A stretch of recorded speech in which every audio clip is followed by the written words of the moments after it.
que fazer um verdadeiro diagnóstico da situação do nosso partido. Todos nós, eu, Alfredo, diversos dirigentes, a Graça, dirigentes de todas as sensibilidades do nosso partido, fomos de casa em casa, conversamos com a militância e sabemos hoje, mais do que há um mês atrás, a situação da nossa militância. Como cada militante, inclusive, disse quais são as perspectivas de cada militante do seu bairro, quais são os limites da nossa organização partidária, quais são os seus problemas que não tocou e quais são as suas vantagens. Mas uma coisa ficou clara, companheiros e companheiras: o nosso partido é uma força enorme, é uma força gigantesca que representa o que tem de melhor o município de Belém. E por causa disso, essa prévia realmente valeu a pena. Eu queria iniciar essa fala dizendo que uma das questões centrais desses últimos 4 dias de campanha, por assim dizer, eu queria fazer um pedido para vocês. É que os companheiros e as companheiras não acreditem nas calúnias de difamação e parte da imprensa que quer interferir nas prévias do PT tem criado a meu respeito e a respeito do companheiro Alfredo. Se sair alguma coisa em relação ao companheiro Alfredo que não acredite, que perguntem, com certeza ele vai dar explicações. E qualquer coisa que sair a meu respeito, vocês perguntem também, eu estarei à disposição para prestar qualquer esclarecimento. Porque aqui nós somos companheiros, nós não vamos deixar pessoal para ninguém que quer dividir. Eu tenho certeza que se o Alfredo for candidato de lei por vocês, eu vou estar na segunda-feira, espero dormir até um pouquinho mais tarde, vou estar na segunda-feira lá pronto, eu e todos aqueles que me apoiaram para fazer campanha com vocês. Portanto, companheiros e companheiros, a nossa unidade é o fundamental desse processo que vai se celebrar. Em segundo lugar, eu gostaria de falar um pouquinho porque eu quero ser prefeito, candidato a prefeito pelo PT. Porque é fundamental, eu tenho certeza que isso também anima a intenção de todos os outros 5 candidatos que disputaram essa férias, é fundamental nós termos um PT forte e autônomo nas eleições de 2012. Um PT com cara própria, um PT que possa representar o sonho de reconquistar a esperança de todos aqueles da cidade de Belém. Nós temos um desafio gigante de mudar o Brasil, que nós temos mudado, vamos continuar mudando. Nós temos um desafio gigante de reconquistar esse Estado em 2014, e nós temos diversos bons nomes em 2014, como o companheiro Beto Fácil, o companheiro Paulo Rocha, o companheiro Zé Geraldo. Mas nós não vamos chegar em 2014 se nós não fizermos uma dura disputa em 2012 para afirmar o governo do PT. Ninguém respeita quem não tem força e enraizamento social. Ninguém respeita aqueles que não são fiáveis eleitoralmente, inclusive. Por isso o PT tem que ter força construída em 2012 para nós podermos marchar em 2014. Eu quero ser prefeito de Belém para que nós possamos, em 2012, defender aquele projeto, que é o projeto que está mudando o país. Defender melhor do que os outros partidos vão defender, e nós do PT vamos poder fazer isso. Defender o legado, aquilo de bom que o Lula e a Dilma fizeram por esse Estado e estão fazendo por esse país. Não esperem de Zenaldo Coutinho ou de Fianchi para defender o legado do Lula nesse Estado. Não esperem do Gordinho ou de Wilson para defender a Dilma nos seus momentos bons e nos seus momentos ruins. É o PT que vai fazer essa defesa.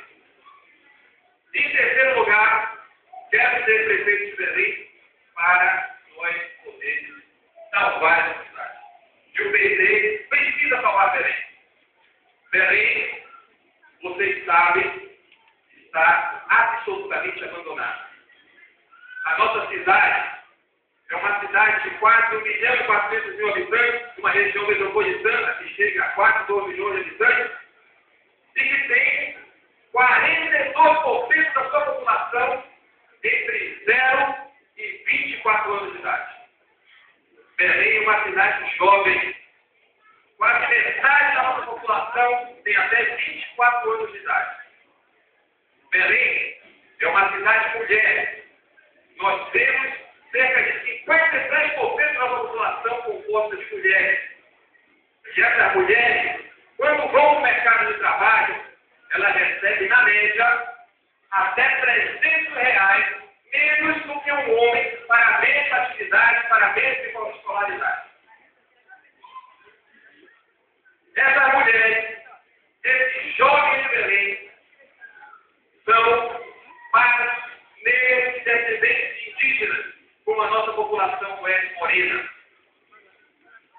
E a diferença entre o salário médio, o rendimento médio, de um trabalhador que se autodenomina branco na cidade de Belém, é R$1.800. Enquanto, pasmem, segundo dados do IBGE de 2010, eu estava estudando agora há pouco aí para impressionar. Um trabalhador negro, pardo ou indígena recebe, em média, em Belém, R$800. 1.800 e 800. Portanto, Belém é uma cidade dividida, companheiros e companheiras. Belém não é só uma cidade. Belém são várias. E existe uma Belém dos ricos e uma Belém da grande maioria empobrecida que precisa de um governo. E esse governo não é o governo muçulmano. Esse governo não é o governo do Jardim, que governa dos ricos.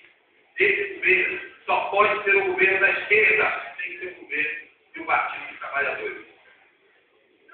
Nós vimos nos últimos anos o Lucilmar transformar Belém na capital, onde os gastos com saúde se tornaram gastos simplesmente para remediar e não gastos para prevenir, destruindo o nosso sistema de atenção básica de saúde. Na educação, eu gostaria de chamar a atenção para esse dado. Na educação, Belém está em último, eu vou repetir, último lugar entre as capitais, em 27º lugar em gastos com educação.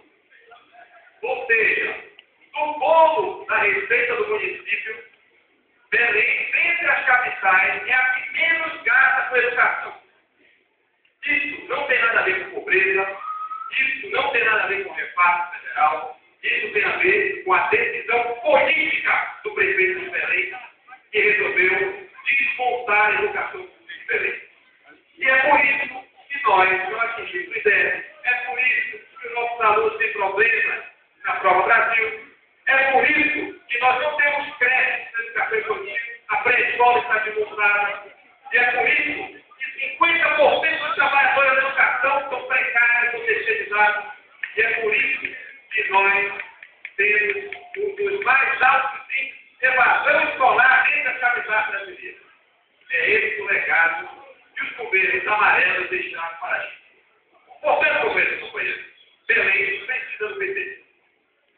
E nós precisamos pensar Belém para o futuro. Pensar como é que nós conseguimos construir uma Belém no futuro, uma Belém para além do asfalto de véspera de eleição e da promessa de portais de passarela na frente do shopping Caçadeira. Pensar uma Belém no futuro significa dizer que Belém é basicamente uma cidade de grande parte dos trabalhadores em formalidade e dos que estão na formalidade trabalham na administração pública, trabalham no comércio ou trabalham no serviço de educação privada, no serviço de saúde privada, correspondendo a quase 70% da força de trabalho formal da nossa cidade. Então não adianta pensar Belém se não for uma grande capital que seja um centro de referência para serviços em toda a Amazônia. Na área da saúde nós podemos ter uma referência, assim como o Recife é para o Nordeste, traz riqueza para a cidade. Na área da ciência e tecnologia nós podemos ter uma referência, porque nós já trouxemos ao governo da Nação o Índice, Instituto Nacional de Pesquisas Espaciais, temos um parque tecnológico que está paralisado, podemos desenvolver aqui pesquisa para a utilização do recurso da Amazônia, podemos ter uma cidade que volta a pensar no futuro e que, através desse serviço, possa ser referência para toda a Amazônia e, quem sabe, para todo o Brasil. Isso é possível se nós tivermos o prefeito com disposição para pensar no longo prazo, e não simplesmente de eleição em eleição. Fazendo isso, nós precisamos, obviamente, arrumar a casa. Ninguém vai montar centro de referência de saúde, ninguém vai trazer pesquisador, ninguém vai atrair novos serviços do turismo da cidade